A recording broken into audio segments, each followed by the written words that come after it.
Hey guys, in this video I'm going to show you how to turn on full screen mode in Hytale. The first thing I want you to do is launch up Hytale.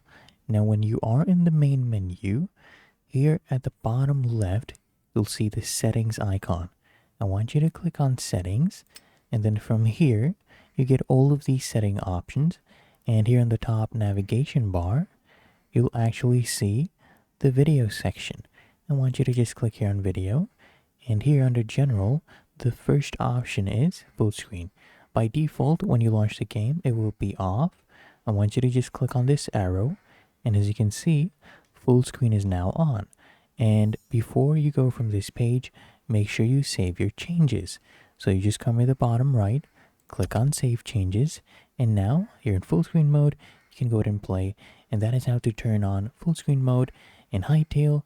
If you found this helpful, make sure you smash that like button and subscribe. It would help me out as well.